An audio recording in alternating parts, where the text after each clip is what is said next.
اعوذ باللہ السمیع العلیم من الشیطان الرجیم بسم اللہ الرحمن الرحیم الا تنصروه فقد نصره الله اذ اخرجه الذين كفروا ثاني اثنين اذ هما في الغار اذ يقول لصاحبه لا تحزن ان اللہ معنا۔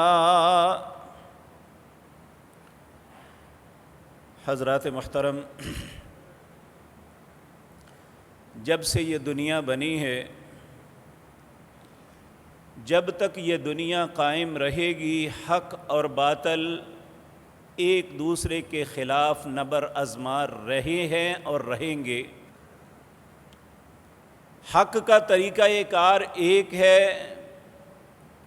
حق اللہ کی وحی اور اس کے رسولوں کے حکم اور ان کی اطاعت کا نام ہے۔ اس کے علاوہ دنیا میں جتنے بھی رستے ہیں، جتنے بھی طریقے ہیں، وہ باطل ہیں، غلط ہیں، وہ اللہ اور اس کے رسول کے مقابلے میں کوئی حیثیت نہیں رکھتے۔ امام شافعی نے اس بات کو بڑے خوبصورت انداز میں کہا کہ ہمیشہ دین کے اندر فساد کے سبب 3 لوگ بنے ہیں۔ کہتے ہیں وَحَلْ أَفْسَدَ الدِّينُ إِلَّا الْمُلُوكِ، دین کے اندر جب بھی فساد برپا ہوا ہے، بربادی آئی ہے، دین کے متعلق خباثتیں گھولنی شروع کی ہے تو بادشاہوں نے۔ وَحَلْ أَفْسَدَ الدِّينُ إِلَّا الْمُلُوكِ، دوسرا وَعُلَمَاءُ سُوءٍ وَرُهْبَانُهَا، یا علماء سوء اور یا جو گمراہ صوفی ہیں، انہوں نے دین کے اندر ہمیشہ بربادی کی ہے۔ جب ہم تاریخ عالم کا مطالعہ کرتے ہیں تو ہمارے قریب ترین 2 مذاہب ہیں، ایک یہود ہیں اور ایک عیسائی ہیں۔ یہود کے متعلق قرآن کریم میں سینکڑوں آیات ایسی ہمیں ملتی ہیں کہ ان کے علماء نے ان کے دین کی بربادی کا سبب بنے۔ پہلے تو اپنے مفادات کے لیے انہوں نے یہ کیا، یحرفون الکلم عن مواضعہ، کلمات کی تحریف کرتے، اس کے جگہ کو بدل کے، کہ ایک آیت کا ٹکڑا یہاں سے اٹھایا، دوسرا وہاں سے، تیسرا وہاں سے، اپنے مقاصد کے حصول کے لیے اللہ کی کتاب کے ساتھ کھلواڑ کیا۔ چاہیے تو یہ تھا کہ جب لوگوں کو یہ بات سامنے آئی تو اس کے خلاف کھڑے ہوتے، لیکن ہوتا کیا ہے، ہر شخص نے اپنے آپ کو کسی نہ کسی کے ساتھ منسلک کیا ہوتا ہے۔ وہ جھوٹ بولے یا سچ، ہم نے اسی کا ساتھ دینا ہے۔ یہ ایک ایسا مزاج ہے، ایک ایسی سوچ ہے جو انسان کو راہ ہدایت سے دور کر دیتی ہے۔ جبکہ چاہے میں ہوں، کوئی بھی دنیا کا شخص جو آپ کے سامنے بات کرتا ہے، بدقسمتی آج تو یہ وقت ہے کہ لوگ حدیث کا نمبر بیان کرتے ہیں، جب اصل کتاب میں جا کے دیکھا جائے تو وہاں وہ حدیث ہوتی نہیں ہے۔ اتنے دھڑلے سے جھوٹ بولا جا رہا ہے، اتنا بڑا فتنہ ان علماء نے ڈالا ہوا ہے، العیاذ باللہ۔ تو یہ بات یاد رکھیں، ہم میں سے اکثر لوگ جب بھی بات کرتے ہیں کہتے ہیں جی وہ بھی عالم دین ہے، وہ بھی قرآن پڑھتا ہے، تم بھی قرآن پڑھتے ہو، وہ بھی ایسے کرتا ہے، تم بھی ایسے کرتے ہو، یا دوسرے بھی ایسے کرتے ہیں، کس کی مانے یا کس کی نہ مانے۔ یہود کی لوگوں نے بھی یہی طرز عمل اختیار کیا تھا۔ جب علماء کو ان کی خباثتوں پہ روکا نہیں نہ گیا تھا، پھر ان کا حوصلہ اور بڑھا۔ پھر انہوں نے کیا کیا، ان الذین یکتبون الکتاب بایدیہم ثم یقولون ھذا من عند اللہ، اپنے ہاتھوں سے باتیں لکھتے، لوگوں کو آ کے کہتے یہ اللہ کی طرف سے ہیں۔ اللہ رب العزت فرماتے ہیں فَوَيْلٌ لَّهُم مِّمَّا كَتَبَتْ أَيْدِيهِمْ، ان لوگوں کے لیے ہلاکت ہے جنہوں نے اپنے ہاتھوں سے باتیں لکھ کے اللہ کی طرف منسوب کی. وَوَيْلٌ لَّهُم مِّمَّا يَكْسِبُونَ، اور ان کے لیے وہ بھی بات ہلاکت ہے جو ان چیزوں سے کما رہے ہیں وہ. اسی طرح میرے عزیز بھائیوں،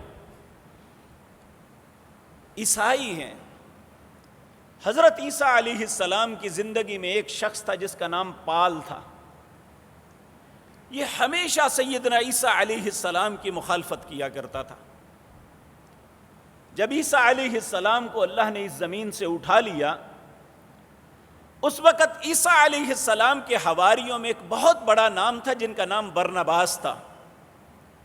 یہ بہت نیک اور متقی انسان تھے، حضرت عیسیٰ علیہ السلام کے سچے ساتھی تھے. یہ پال جو ہے، اس نے آ کے کہا جی مجھے احساس ہو گیا ہے کہ میں غلط تھا، میں عیسیٰ علیہ السلام کے دین کو قبول کرتا ہوں، آپ مجھے ایکسیپٹ کریں. پہلے تو برنباس نے کہا کہ یہ بڑا مکار انسان ہے، اس کی بات کو قبول نہیں کرنا چاہیے. لیکن یہ بات یاد رکھے، نبی کریم نے بھی ارشاد فرمایا المنافق والکافر زج لئیم، منافق اور کافر جو ہوتا ہے کمینہ اور بدفطرت ہوتا ہے. یہ بڑے ہی انداز کے ساتھ لوگوں کو اپنے یقین دلاتا ہے، اب اچھا بننے کی کوشش کرتا ہے. قرآن کریم میں اللہ نے ایسے بندوں کا تذکرہ کرتے ہوئے فرمایا وَمِنَ النَّاسِ، لوگوں میں کچھ ایسے لوگ ہیں مَن يُعْجِبُكَ قَوْلُهُ فِي الْحَيَاةِ الدُّنْيَا، دنیا کے معاملات میں ان کی باتیں بڑی خوشکن ہوتی ہیں، بڑی خوبصورت لگتی ہیں. وَيُشْهِدُ اللَّهَ عَلَى مَا فِي قَلْبِهِ، وہ اپنی بات کا یقین دلانے کے لیے قسمیں بھی اٹھاتے ہیں. وَهُوَ أَلَدُّ الْخِصَامِ، حقیقتاً وہ مکار، بہت جھگڑالو اور لوگوں کو فتنے میں مبتلا کرنے والے ہوتے ہیں.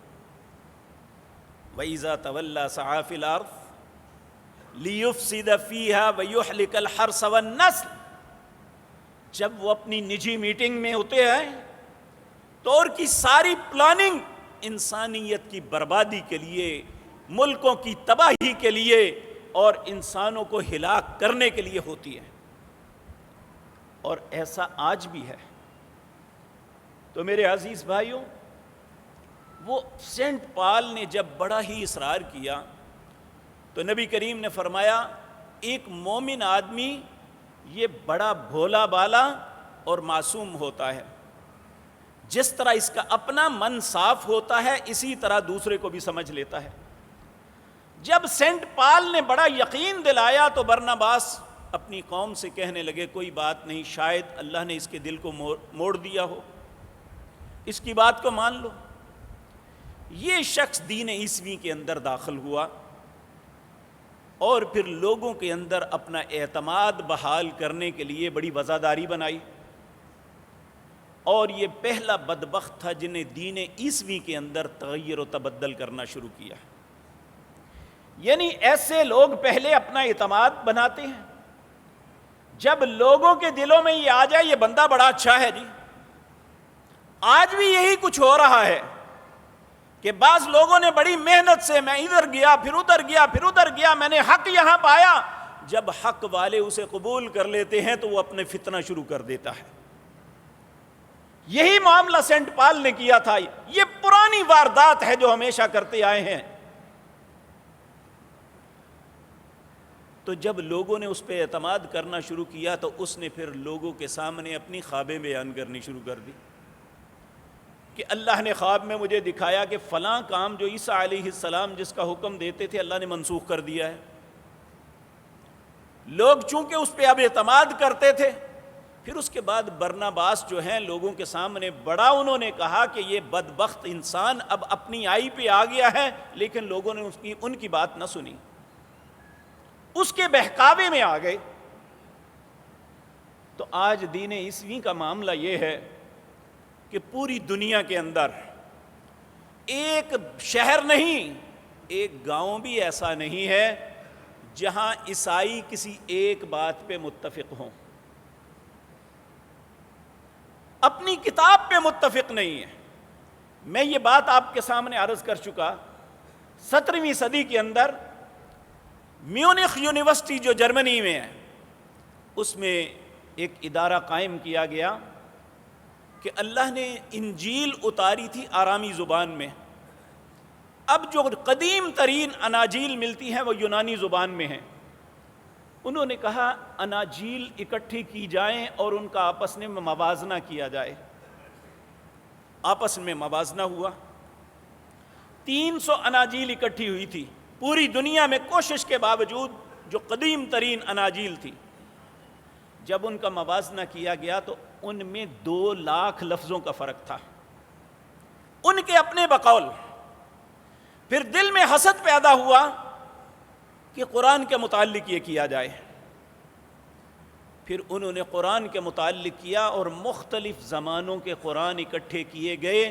اس کا ڈائریکٹر تھا پروکیشنل، اس نے جو رپورٹ دی تھی پہلی جنگ عظیم سے پہلے، کیونکہ اس کے بعد وہ بمباری سے وہ ساری لائبریری تباہ ہو گئی تھی، اس نے رپورٹ دی تھی کہ 42,000 قرآن کے نسخوں کا آپس میں موازنہ کیا گیا، ہمیں ایک بھی ایسا قرآن نہیں ملا جو ایک آیت کسی قرآن میں ہو اور دوسرے میں نہ ہو۔ یعنی اللہ مالک نے اپنے اس کلام کی حفاظت کی اور یہ ہمیشہ کے لیے محفوظ رہا۔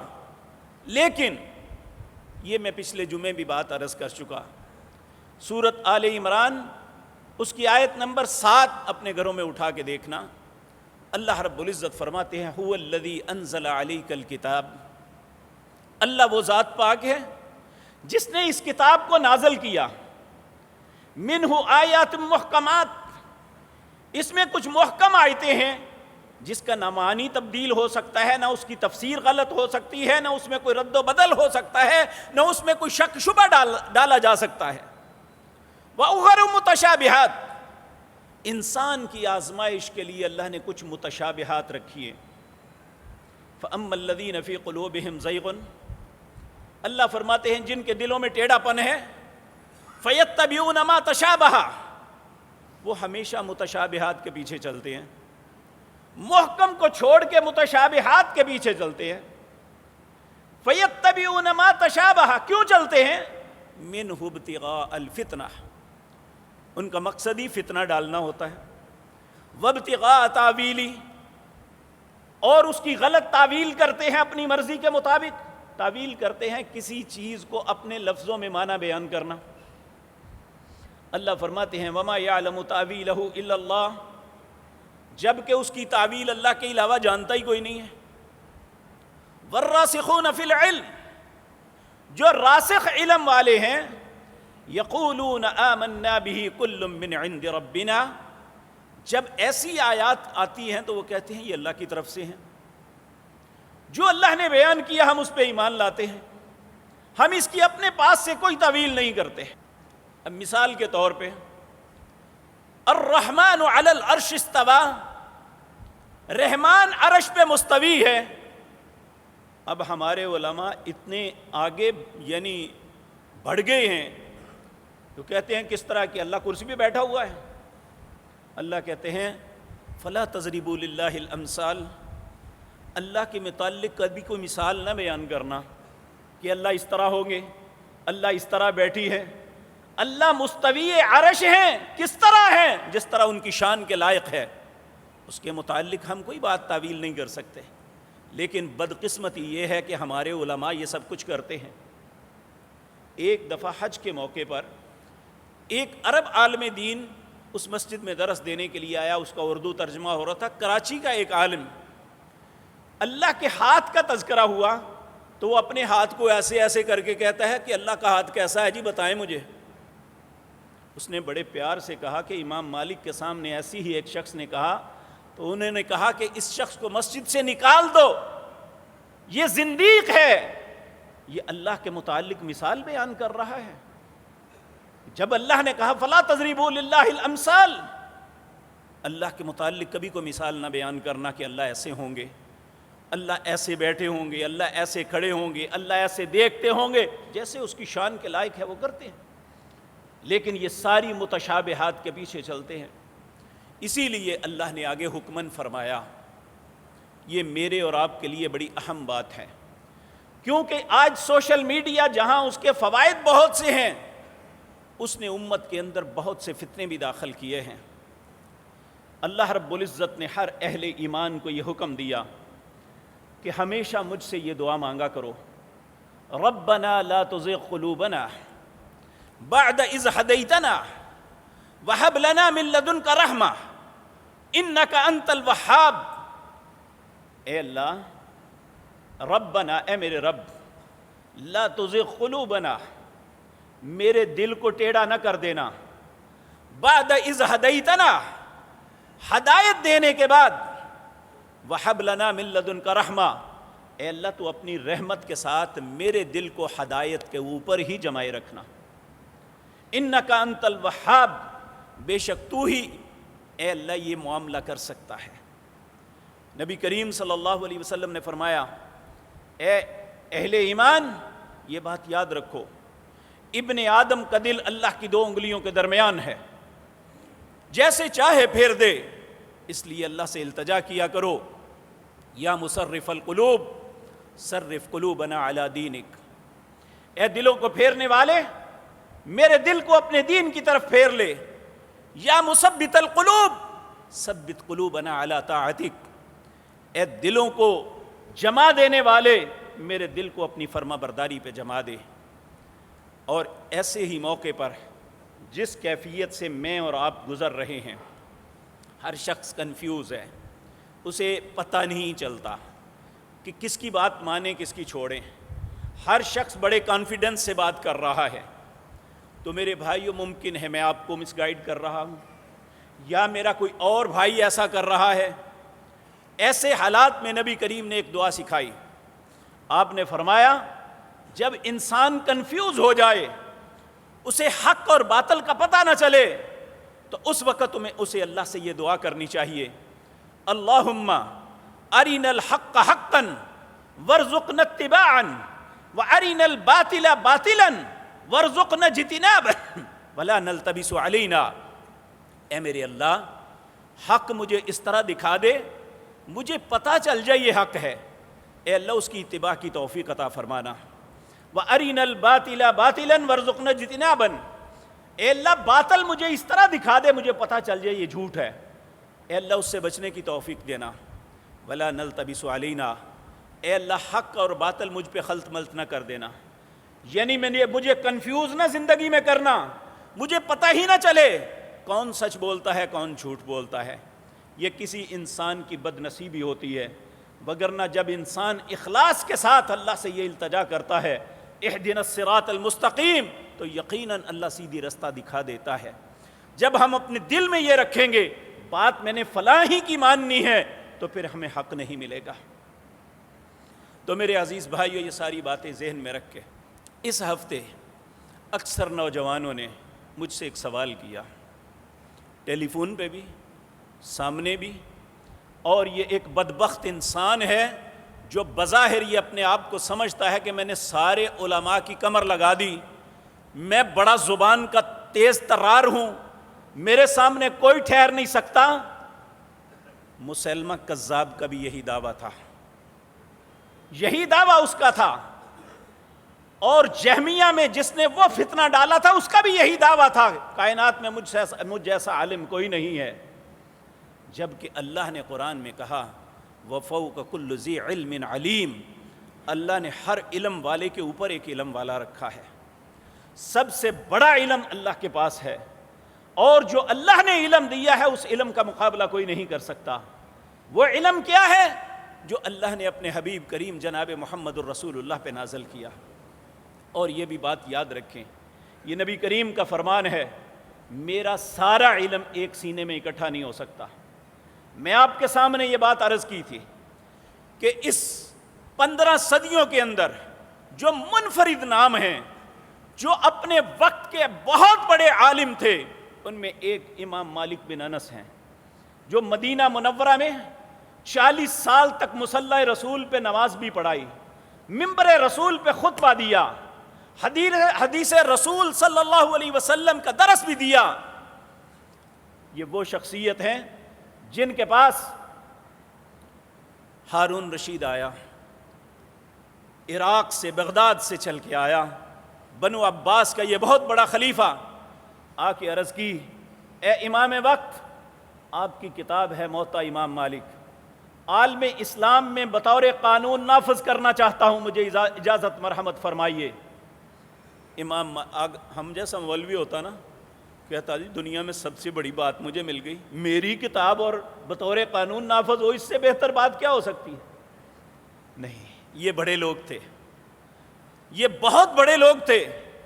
کہنے لگا اے خلیفہ وقت، اس کتاب کے اندر کچھ قرآن کی آیات ہیں، کچھ رسول اللہ کے فرامین ہیں، ان کو نافذ کرنے کے لیے میری اجازت کی ضرورت نہیں ہے، لیکن اس میں کچھ میرے فتوے بھی ہیں، وہ درست بھی ہو سکتے ہیں، غلط بھی۔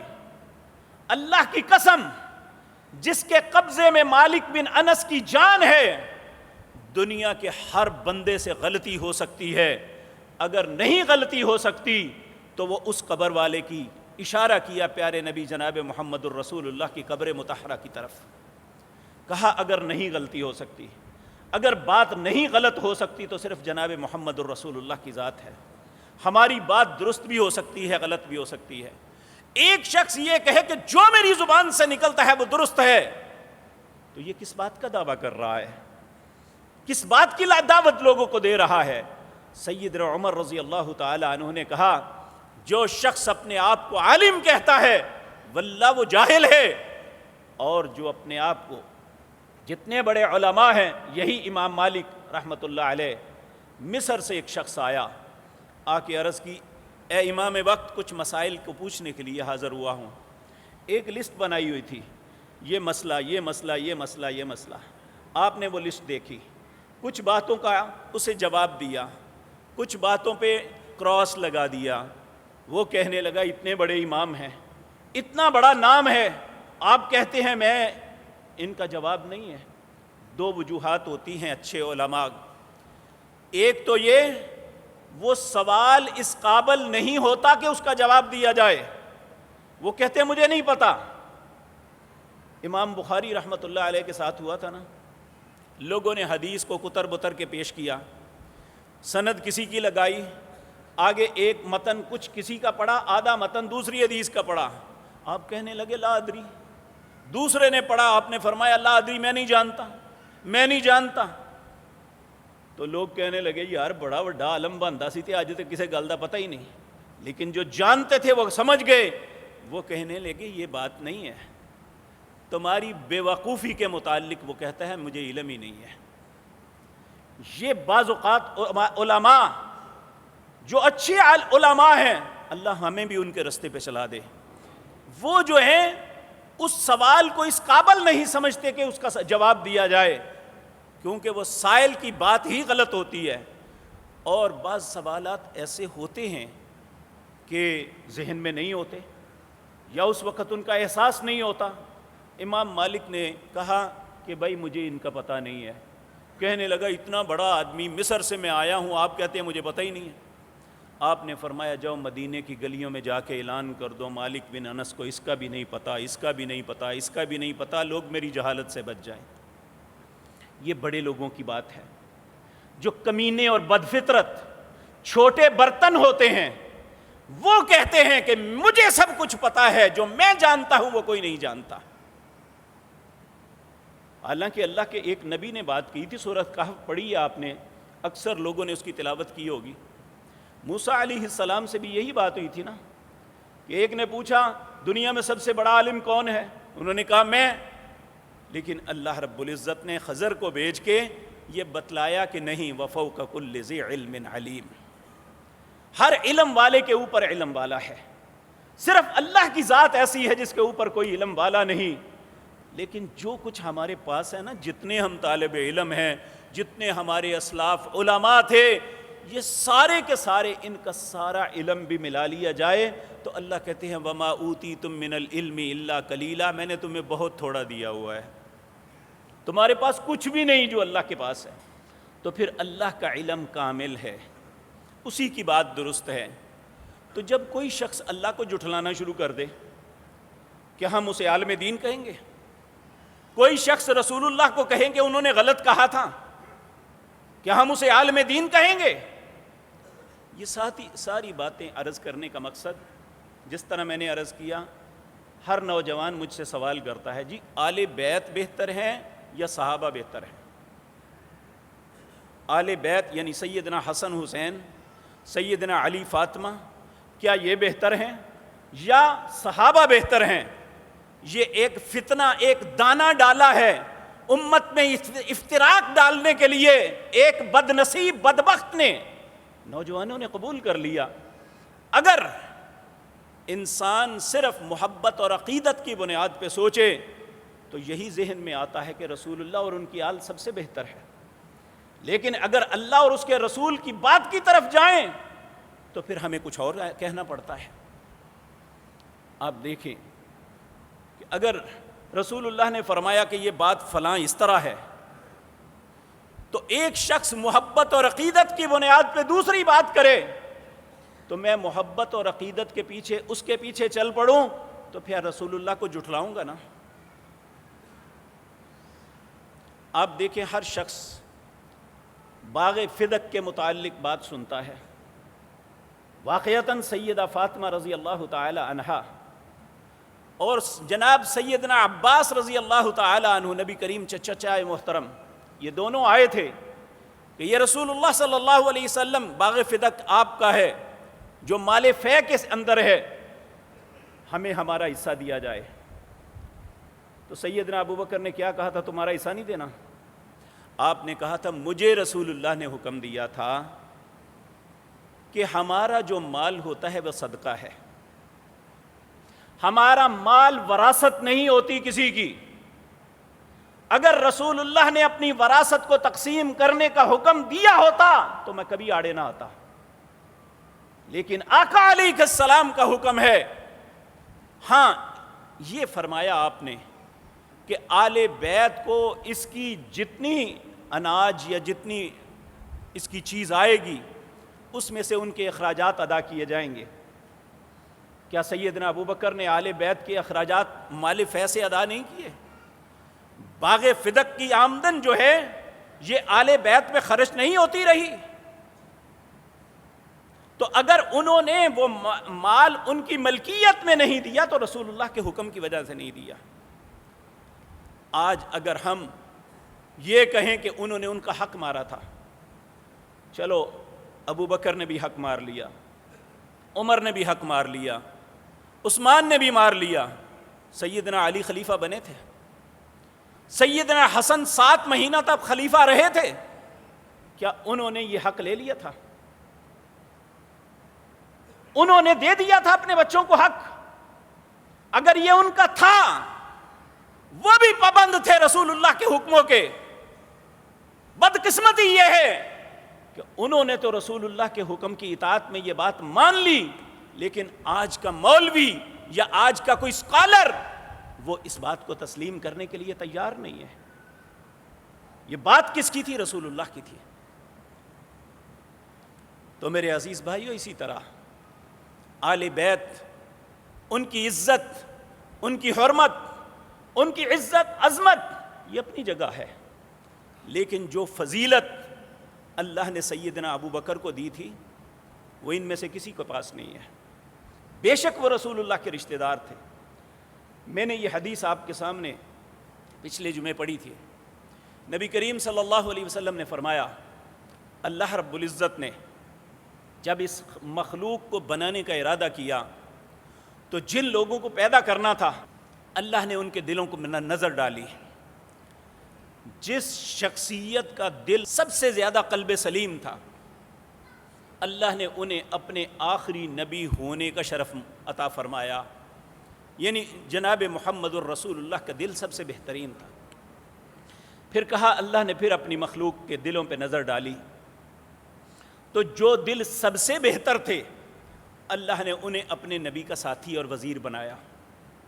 نبی کریم کے وزیر کون تھے؟ کون تھے؟ 1500 سال، 1450 سال سے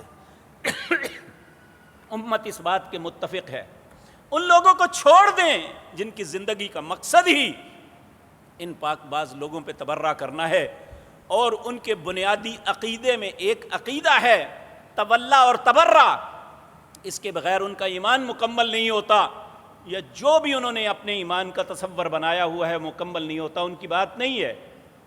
ایک وہ شخص جو اللہ پہ غیر متزلزل ایمان رکھتا ہے، جناب محمد الرسول اللہ صلی اللہ علیہ وسلم کو اپنا رسول مانتا ہے، اس کے لیے اللہ اور اس کے رسول کی بات سب سے اہم ہے۔ رسول اللہ صلی اللہ علیہ وسلم آپ نے زندگی بھر، اس حدیث کے راوی سیدنا علی ہیں، کہتے ہیں کہ نبی کریم صلی اللہ علیہ وسلم ہمیشہ ایک ہی بات کرتے تھے، میں ابو بکر اور عمر نے فلاں بات کی، میں ابو بکر اور عمر فلاں جگہ گئے، میں ابو بکر اور عمر انہوں نے یہ کام کیا۔ اور ایک مرتبہ نبی کریم صلی اللہ علیہ وسلم نے یہاں تک ان اپنے دونوں پیارے ساتھیوں پہ اعتماد تھا، کہنے لگے کہ ایک شخص بھیڑیا ایک ریوڑ پہ حملہ آور ہوا، ریوڑ کے چرواہے نے اسے مارا اور اس سے چھین لیا، اس نے کہا میں تیری اللہ سے شکایت کروں گا، تو نے میرا رزق مجھ سے چھین لیا۔ اس نے کہا دیکھو جی بھیڑیا بندوں کی طرح بات کرتا ہے۔ صحابہ بھی متعجب ہوئے، آپ نے فرمایا میں ابو بکر اور عمر اس بات کے گواہ ہیں کہ واقعتاً اس نے ایسی بات کی تھی، جبکہ صحابی کہتا ہے وہاں ابو بکر و عمر نہیں تھے۔ تو نبی کریم صلی اللہ علیہ وسلم نے سیدنا ابو بکر کے متعلق یہ بات کہی کہ لوگو میرے اوپر جتنے لوگ ایمان لانے والے ہیں کسی کا کوئی احسان باقی نہیں، لیکن ابو بکر کے احسان کا بدلہ میں نہیں دے سکا، انہوں نے اپنے مال اور جان کے ساتھ میرے ساتھ جو حمایت کی میں اس کا بدلہ نہیں دے سکا، اس کا بدلہ اللہ ہی قیامت کے دن دے گا۔ یہ نبی کریم کا فرمان ہے۔ آپ زندگی کے آخری دنوں میں آپ نے فرمایا مسجد کے اندر ہر بے شمار جو ساتھ گھر تھے سب کے دروازے تھے، نبی کریم صلی اللہ علیہ وسلم نے فرمایا کہ مسجد کے سارے دروازے بند کر دینا، اگر مسجد کے اندر کسی کو دروازہ رہے گا تو صرف ابو بکر کا رہے گا، اس کے علاوہ کسی کا دروازہ مسجد میں نہیں رہے گا، سب بند کر دیے جائیں، دوسری طرف آئیں جائیں لوگ، مسجد میں صرف ابو بکر کا، اس سے پہلے رسول اللہ کا دروازہ تھا صلی اللہ علیہ وسلم۔ میرے عزیز بھائیو، نبی کریم بیمار ہیں، غشی پہ غشی آ رہی ہے، مغرب کی نماز پڑھا کے آپ تشریف لے گئے گھر، عشاء کے لیے اٹھنے کی کوشش کی، بے ہوش ہو جاتے ہیں، آنکھ کھلی، پوچھا لوگوں نے نماز پڑھی ہے؟ اماں جی عائشہ کی گود میں تھے، انہوں نے کہا نہیں یا رسول اللہ وہ آپ کی انتظار کر رہے ہیں۔ آپ نے فرمایا مجھے اٹھا کے بٹھاؤ، مجھے وضو کرواؤ، وضو کروایا گیا، اور آپ اٹھ کے تشریف لے جانے کے لیے آپ نے اب ہمت کر کے اٹھنے کی کوشش کی، پھر بے ہوش ہو جاتے ہیں۔ 3 دفعہ اس طرح ہوا، چوتھی دفعہ بھی اس طرح ہوا، پھر آپ نے پوچھا جب بھی ہوش آتی کیا لوگوں نے نماز پڑھ لی ہے؟ تو جب چوتھی دفعہ بھی اسی طرح ہوا تو آپ نے فرمایا مرو ابا بکر فلیصلی بالناس، ابو بکر سے کہو لوگوں کی نماز پڑھائے۔ اللہ اکبر۔ سیدہ عائشہ صدیقہ رضی اللہ تعالی عنہا کہنے لگی یا رسول اللہ کسی اور کو کہہ دی۔ آپ نے فرمایا میں تمہیں کہتا ہوں کہ مرو ابا بکر فلیصلی بالناس، ابو بکر سے کہو لوگوں کی نماز پڑھائے۔ انہوں نے حضرت حفصہ سے کہا جو سیدنا عمر رضی اللہ تعالی عنہ کی بیٹی تھی، کہا آپ کہیں کہ ابو بکر یہ نرم دل والے ہیں، جب آپ کو مصلی پہ نہیں دیکھیں گے یہ رو پڑیں گے، نماز پڑھا نہیں سکیں گے، آپ عمر کو کہہ دیں کہ وہ نماز پڑھا دے۔ تو نبی کریم غصے میں کہنے لگے تم میرے ساتھ یوسف والیوں والی بات کر رہی ہو، نہ اللہ اس بات کو تسلیم کرے گا نہ لوگ تسلیم کریں گے، مرو ابا بکر فلیصلی بالناس، ابو بکر سے کہو وہ لوگوں کو نماز پڑھائے۔ اور میرے بھائیو، ابو بکر رضی اللہ تعالی عنہ وہ ہیں جن کے متعلق اللہ نے قرآن کریم سورۃ توبہ کی آیت نمبر 40 نازل کی، اس وقت جب یہ غار کے اندر رسول اللہ کے ساتھ ہی تھے۔ غار کے اوپر جن لوگوں نے غار ثور دیکھی ہوئی ہے، اس غار نیچے ہے، اس کا دھانا اوپر ہے، اوپر کفار پھر رہے ہیں، اللہ نے ان کی آنکھوں کو باندھ دیا ہے، وہ رسول اللہ کو نہیں دیکھ سکتے، لیکن یہ ان کو تو نہیں پتا تھا۔ ابو بکر گھبرا کے کہتے ہیں یا رسول اللہ ان کی نظر پڑ گئی تو کیا بنے گا؟ اللہ رب العزت نے فرمایا الا تنصروہ فقد نصرہ اللہ، یہ اس وقت کو یاد کرو جب وہ دو اکیلے تھے، اللہ نے ان کی مدد کی۔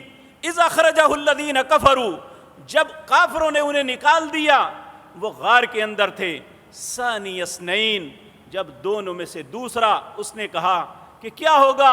اذ ہما فی الغار اذ یقول لصاحبہ لا تحزن ان اللہ معنا، اس وقت دونوں ساتھیوں میں سے جو صاحب جناب محمد الرسول اللہ، انہوں نے کہا اے میرے دوست، اے میرے ساتھی، لا تحزن، غم نہ کر، ان اللہ معنا، جس طرح اللہ میرے ساتھ ہے اے ابو بکر اللہ تیرے بھی ساتھ ہے۔ میرے عزیز بھائیوں، ابو بکر رضی اللہ تعالیٰ عنہ کی شخصیت وہ ہے کہ جنہیں ایسا شرف 1.5 لاکھ کے قریب صحابہ ہیں، اور یہ شرف کسی اور کو نہیں نصیب ہوا جو سیدنا ابو بکر کو ہوا۔ وہ کیا شرف تھا؟ ابو بکر رضی اللہ تعالیٰ عنہ کے والد ابو قحافہ صحابی رسول ہیں، نبی کریم کو ایمان کی حالت میں دیکھا، ایمان کی حالت میں انہیں موت آئی۔ ان کے بیٹے ابو بکر رضی اللہ تعالی عنہ صحابی رسول، سابقون الاولون والسابقون الاولون من المہاجرین، سب سے پہلے ایمان لانے والوں میں ہیں۔ آج وہ جہلم کا بدبخت اس بات پہ بھی اعتراض کرتا ہے کہ ابو بکر نے پہلے اسلام نہیں لایا تھا۔ 15 صدیوں میں یہ بات متفق علیہ ہے کہ سب سے پہلے ایمان لانے والے سیدنا ابو بکر تھے۔ آج وہ کہتا ہے سیدنا ابو بکر پہلے ایمان لانے والے نہیں تھے۔ نعوذ باللہ، کس کی بات مانی جائے؟ سارے صحابہ اس بات پہ متفق ہیں کہ سب سے پہلے ایمان لانے والے سیدنا ابو بکر ہیں۔ تو سیدنا ابو بکر یہ بھی صحابی رسول، سب سے پہلے ایمان لانے والے ہیں، سب سے پہلے رسول اللہ صلی اللہ علیہ وسلم کی مدد اور نصرت کرنے والے۔ نبی کریم صلی اللہ علیہ وسلم نے جب لوگوں کو ایمان اور اسلام کی دعوت دی، اپنی نبوت کا بتایا، تو 6 لوگ مسلمان ہوئے تھے۔ صرف ایک واحد حضرت ابو بکر تھے جو باہر سے تھے، باقی سر گھر کے افراد تھے۔ سیدہ خدیجہ آپ کی بیوی تھی، سیدنا علی یہ آپ کے گھر میں پلتے تھے، آپ کے گھر میں یہ رہتے تھے، سیدنا علی ہے بھی بچے تھے، اور اسی طرح حضرت زید بن حارثہ وہ آپ کے منہ بولے بیٹے تھے اور آپ کے غلام تھے۔ یہ 6 لوگ پہلے تھے جنہوں نے اسلام قبول کیا، اور اسی دن حضرت ابو بکر اسلام کے نبی کریم کے بعد پہلے داعی تھے جن کی دعوت پہ مکے کے بہت بڑے 6 تاجر اور بڑے لوگ مسلمان ہوئے۔ ان میں عبد الرحمن بن عوف تھے، حضرت عثمان بن عفان تھے، یہ سارے تاجر دوست تھے۔ حضرت ابو بکر کی دعوت پہ یہ لوگ مسلمان ہوئے۔ حضرت ابو بکر رضی اللہ تعالی عنہ یہ وہ شخصیت ہیں جنہوں نے اپنی جان اور مال رسول اللہ پہ نچھاور کر دیا تھا۔ حضرت عمر کہتے ہیں میری زندگی بھر بڑی خواہش رہی کہ ابو بکر رضی اللہ تعالی عنہ سے آگے بڑھ جاؤں۔ میں یہ بات عرض کرنے سے پہلے وہ بات اپنی مکمل کر لوں۔ آپ کا باپ ابو قحافہ یہ بھی صحابی رسول، ان کے بیٹے سیدنا ابو بکر یہ بھی صحابی رسول، ابو بکر کے بیٹے عبد الرحمن بن ابی بکر یہ بھی صحابی رسول۔ ایمان کی حالت میں رسول اللہ کو دیکھا، ایمان کی حالت میں زندہ رہے، ایمان کی حالت میں موت آئی۔ ان کے بیٹے ابو عتیق محمد بن عبد الرحمن یہ بھی صحابی رسول۔ 4 نسلوں نے رسول اللہ کی صحابیت جو ہے اس کا شرف پایا، اور کسی کے نصیب میں یہ بات نہیں تھی۔ کسی کا باپ کافر ہے، کسی کا دادا کافر ہے، کوئی خود مسلمان ہے اس کا بیٹا کافر ہے، لیکن اللہ نے اس گھرانے کو یہ نصیبہ عطا کیا۔ سیدنا ابو بکر کی ماں ابو الخیر یہ بھی مسلمان تھی۔ میرے بھائیوں، کتنا بڑا نصیب والا یہ خاندان ہے۔ تو میرے عزیز بھائیوں، نبی کریم صلی اللہ علیہ وسلم ایک دن آپ نے اپنے صحابہ کے سامنے کچھ باتیں رکھی. آپ حضرت ابو ہریرہ اس حدیث کے راوی ہیں. نبی کریم نے سوال کیا, کہا من اصبح منکم اليوم صائما, تم میں سے کون ہے جس نے آج روزہ رکھا؟ سب اپنی اپنی نفلی روزہ تھا, فرض نہیں تھے. کون ہے جس نے آج کے دن روزہ رکھا؟ سارے صحابہ بیٹھے ہیں. سیدنا ابو بکر کھڑے ہوتے ہیں, کہتے ہیں یا رسول اللہ میں نے روزہ رکھا. پھر کہا, نبی کریم نے دوسرا سوال کیا, فمن تبع منکم اليوم جنازۃ, کون ہے جس نے آج کسی کے جنازے میں شرکت کی, جنازے کے ساتھ جا کے اس کا جنازہ پڑھا؟ قال ابو بکر رضی اللہ تعالی عنہ انا, ابو بکر اٹھے, کہنے لگے یا رسول اللہ میں نے جنازہ پڑھا ہے. پھر آپ نے, نبی کریم نے سوال کیا, فمن اطعم منکم اليوم مسکینا, آج کون ہے جس نے کسی مسکین کو کھانا کھلایا ہو؟ ابو بکر کہنے لگے یا رسول اللہ انا, میں نے مسکین کو آج بھی کھانا کھلایا ہے. پھر نبی کریم نے سوال کیا, فمن عاد منکم اليوم مریضا, آج کون ہے جس نے ایک مریض کی عیادت کی ہو, اس کی بیمار پرسی کی ہو؟ قال ابو بکر رضی اللہ تعالی عنہ, ابو بکر رضی اللہ تعالی عنہ کہنے لگے انا, میں نے کی ہے. یعنی 5 سوال ہوئے. کس نے روزہ رکھا؟ آپ نے فرمایا میں. کس نے جنازہ پڑھا؟ آپ نے فرمایا میں. کس نے مسکین کو کھانا کھلایا؟ آپ نے فرمایا میں نے. آپ نے فرمایا کس نے مریض کی عیادت کی؟ آپ نے کہا میں نے. فقال رسول اللہ صلی اللہ علیہ وسلم, نبی کریم صلی اللہ علیہ وسلم ارشاد فرمانے لگے, مج طمعا فی المرء الا دخل الجنہ, جس بندے کے اندر ایک دن میں یہ 5 چیزیں ہو گئی وہ جنت میں داخل ہو جائے گا. یہ کس نے گارنٹی دی؟ رسول اللہ نے. ایک مرتبہ نہیں. سیدنا ابو بکر کی ذات مطہرہ وہ ہے جن کے متعلق نبی کریم نے درجنوں نہیں سینکڑوں مرتبہ جنت کی بشارت دی تھی. حضرت ابو بکر رضی اللہ تعالی عنہ, ایک بہت ہی خوبصورت نام, بلال بن رباح. حضرت بلال مؤذن رسول, آپ کو علم ہے کس نے آزاد کروایا تھا؟ ابو بکر نے آزاد کروایا تھا. ابو جہل کے غلام تھے, روزانہ پتھر پہ باندھ کے گھسیٹتے تھے زمینوں پہ. حضرت ابو بکر نے اپنا مال دے کے سب کچھ کیا تھا. حضرت خباب بن عارت, ان کا مالک, یہ لوہارا کام کرتا تھا. اس نے بھٹی کے سارے کوئلے نکال کے وہاں ڈیر لگا کے اس کے اوپر لٹا کے چھاتی پہ پتھر رکھ دیا تھا. ان کے جسم کا خون اور چربی نکل کے وہ کوئلے بجھے تھے. ان کو کس نے آزاد کروایا تھا؟ جتنے غلام ہیں, حضرت عمار بن یاسر اور ان کی والدہ, کون آزاد کروانے والے تھے؟ کس نے ان کو چھڑایا تھا؟ اسلام کے اندر جو خدمات سیدنا ابو بکر کی ہیں, سیدنا عمر کی ہیں, واللہ باللہ سمت اللہ اگر نکال دیا جائے تو صحابہ کی آدھی زندگی کے معاملات ختم ہو جاتے ہیں. تو میرے بھائیوں, اسلام کے اندر عزت اور عظمت, شرف اس کا ہے, خاندانی نسب کی وجہ سے نہیں. شرف اور عزت اسلام کی خدمت کی وجہ سے ہے. عزت اور شرف اگر خاندان کی وجہ سے ہوتا, اس میں کوئی شک نہیں, رسول اللہ کا خاندان بہت اونچا خاندان ہے. کیا ابو لہب جس نے اسلام کو قبول نہیں کیا, اس کی کوئی دنیا اور آخرت میں عزت ہے؟ ابو جہل, یہ بھی رسول اللہ کا رشتے میں چچا ہی لگتا تھا. تو میرے عزیز بھائیوں, یہ بات یاد رکھیں, ان فتنوں سے بچنے کا ایک ہی حل ہے.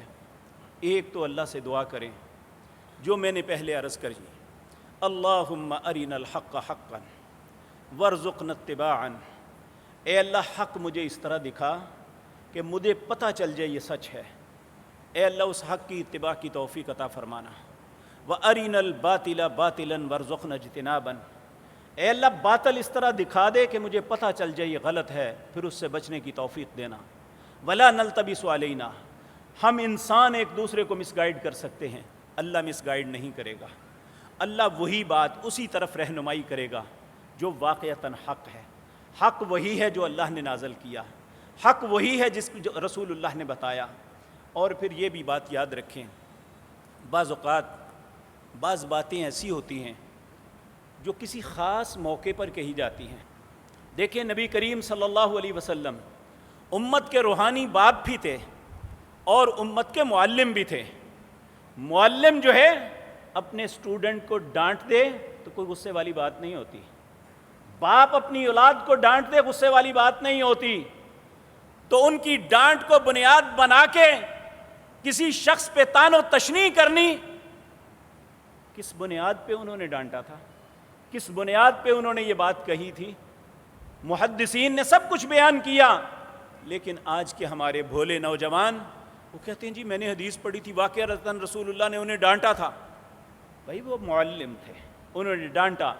اسی رسول اللہ نے یہ بات فرمائی کہ لوگوں میرے صحابی کو کبھی برا نہ کہنا، میری وجہ سے میرے صحابہ کے متعلق اپنی زبان بند کر لینا. یہ بھی کس نے کہا تھا؟ رسول اللہ نے کہا تھا. اگر ہم رسول اللہ کو ماننے والے ہیں، اگر رسول اللہ کے متبع ہیں، آپ کے فرما بردار ہیں، تو آپ نے فرمایا میرے کسی صحابی کو برا نہ کہنا. اور میرے بھائیو یہ آیت ضرور پڑھنا جا کے، سورۃ توبہ کی، والسابقون الاولون من المہاجرین والانصار. والسابقون، وہ سبقت کرنے والے مہاجرین. وہ مہاجر ہجرت کر کے کون آئے تھے؟ سیدنا ابو بکر، سیدنا عمر، سیدنا عثمان، سیدنا علی، طلحہ و زبیر، سعد بن ابی وقاص، سعید. یہ سارے لوگ، اور یہ 10 لوگ تو وہ ہیں جن کا نام لے کے رسول اللہ نے کہا تھا یہ جنتی ہیں. آج ان کے متعلق کوئی بات کرے اور خصوصاً اس وقت دل پھٹ جاتا ہے جب سیدنا ابو بکر کو نیچا دکھانے کے لیے یہ ساری بات کرتا ہے. تو اللہ رب العزت ہمیں یہ باتیں سمجھنے کی توفیق عطا فرمائے. اسی نبی کریم صلی اللہ علیہ وسلم نے بڑا دعویٰ کرتا ہے کہ میں رسول اللہ مدینے والے کی بات کرتا ہوں. مدینے والے نے یہ کہا تھا، اس پیارے نبی کی زبان سے یہ نکلی تھی کہ میرے کسی صحابی کو برا نہ کہنا.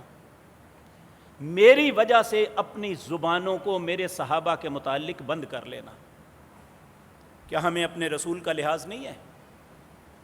شرم نہیں ہے اپنے نبی کی؟ اگر اپنے نبی کا لحاظ ہے تو ہمیں اپنی گندی زبانوں کو اپنے ہونٹوں سے بند کر لینا چاہیے. پیارے نبی صلی اللہ علیہ وسلم نے فرمایا اللہ نے بولنے کے لیے ایک زبان دی ہے، اس کو روکنے کے لیے 2 ہونٹ دیے ہیں.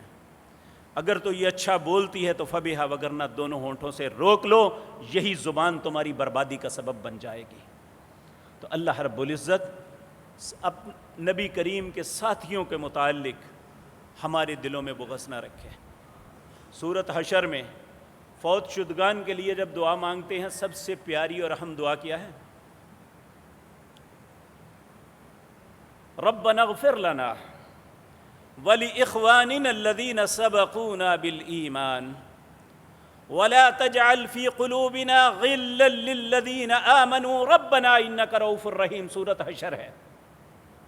ربنا، اے رب ہمارے، اغفر لنا، بخش دے ہمارے لیے، اخواننا الذین سبقونا بالایمان، ہمارے ان بھائیوں کو جو ایمان کی حالت میں دنیا سے چلے گئے.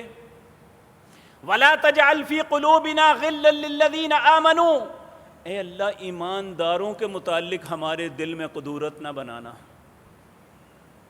اگر عام ایمانداروں کے متعلق اللہ سے ہم دعا کرتے ہیں اللہ اے جو صاحب ایمان ہے اس کے متعلق ہمارے دلوں میں بغض، اناد اور قدورت نہ بنانا، تو صحابہ کے متعلق بغض رکھیں.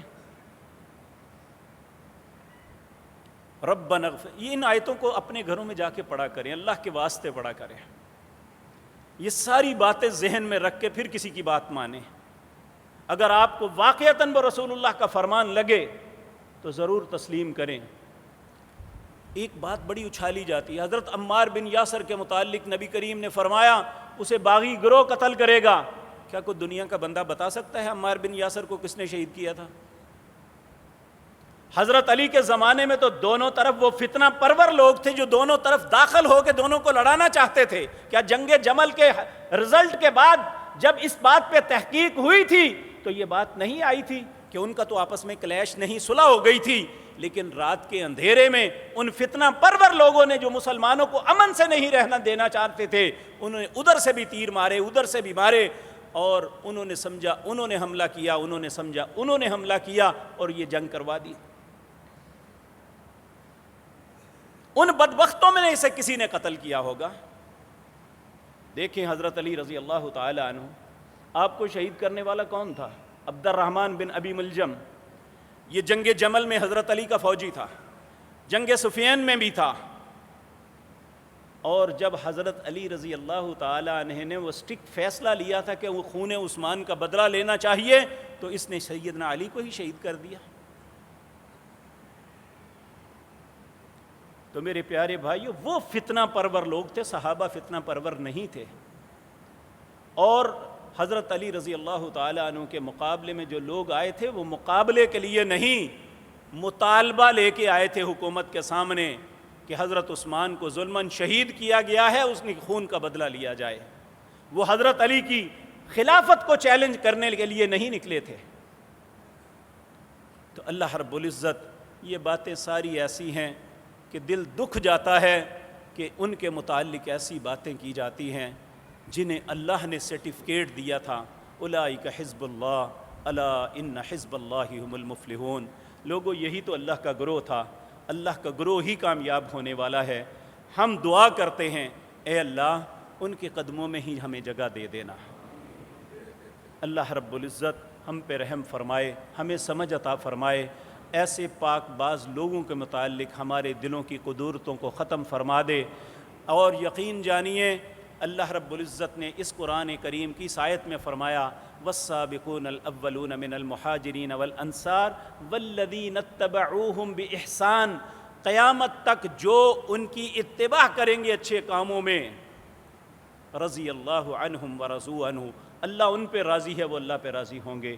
اگر ہم چاہتے ہیں اللہ ہم پہ راضی ہو جائے، ہمیں اتباع کرنی چاہیے مہاجرین و انصار کی، وہی قابل اتباع ہیں۔ رسول اللہ کی ذات کے بعد اگر کسی کی اطاعت ہمارے لیے ضروری ہے تو وہ صحابہ کرام رضوان اللہ علیہم اجمعین ہیں۔ اللہ رب العزت ہمیں ان کی عزت اور توقیر کی توفیق عطا فرمائے۔ اقول قولی ھذا